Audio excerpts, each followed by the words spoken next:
রান্না দেখাচ্ছি। প্রথমত ঘরদোর সব পরিষ্কার করছি ছেলে। এখন হচ্ছে আলু ভর্তা বানাইছি, এটা বাটির মধ্যে কিছুটা তুলে রাখলাম। মানে এইভাবে যদি ভাজা নিয়ে সুন্দর করে ভর্তা বানানো যায়, হেভি টেস্টি হয়। তো আর এই চিকের মধ্যে ডিম দিয়ে রান্না করব, ডিম আর আলু দিয়ে ঝোল করব। আপনাদের রেসিপিটা দেখাবো, তারপরে গল্প আছে। আপনাদের সাথে গল্প করি না অনেকদিন, তো তাই আজকে গল্প।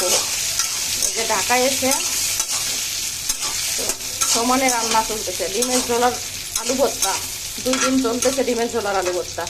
অবশ্য গতকালকে আমি হোলির জন্য মন্দিরে গেছিলাম, ওখানে প্রসাদ পাইছি। ওনারা প্রসাদ আবার দিয়েও দিছিল, দাদারা, বরুণদা, তারপরে শান্তদা, আরও অনেকে। তো যাক, রাতে তারপরে রান্না করছিলাম।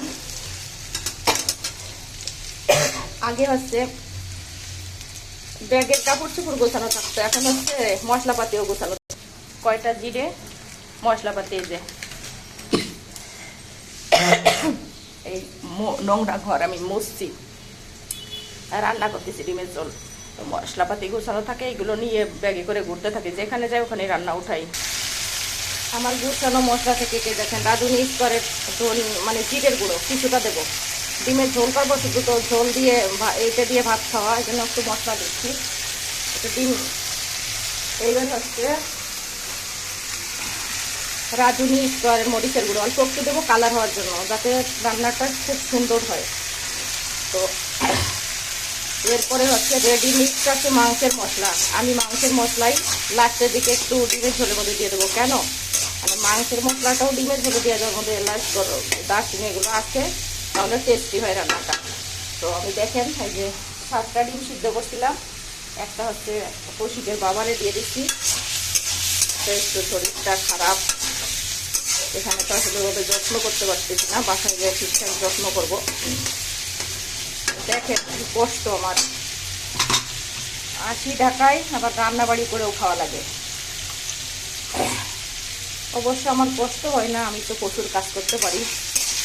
সারা বাড়ি সব পরিষ্কার করে সুন্দর করে, তারপরে গ্যাসের চুলা অবশ্য পরিষ্কার করা যায় না, কালো হয়ে গেছে, তারপরেও চেষ্টা করছি যত দূর পারছি। এবার দেখেন রান্না, আলুর ঝোল রান্না করে শেষের দিকে আপনাদের দেখাই দেবো।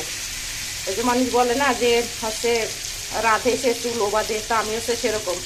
আমি রান্না করি, বাইরের কাজ করি, রাজনীতি করি, সমাজ সেবা করি, সব করি একসাথে। আমার অনেক যোগ্যতা আছে বলতে হয়।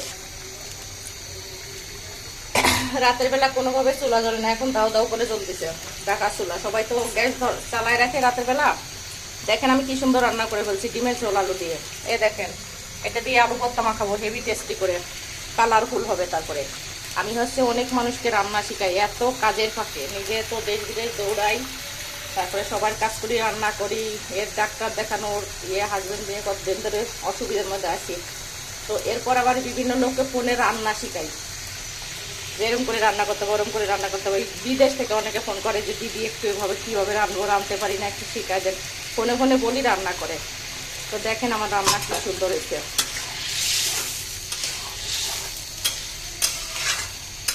যার ক্ষমতা থাকে তার সব থাকে। দেখেন এই আলু দিয়ে ডিম ঝোলে দুপুরে রাত্রে খাবো, আর সন্ধ্যাবেলা ডাক্তারের চেম্বারে যাব, এসে রাত্রে খাবো। কালকে ভোর সকালে বাহির হয়ে চলে যাব ফরিদপুরের উদ্দেশ্যে।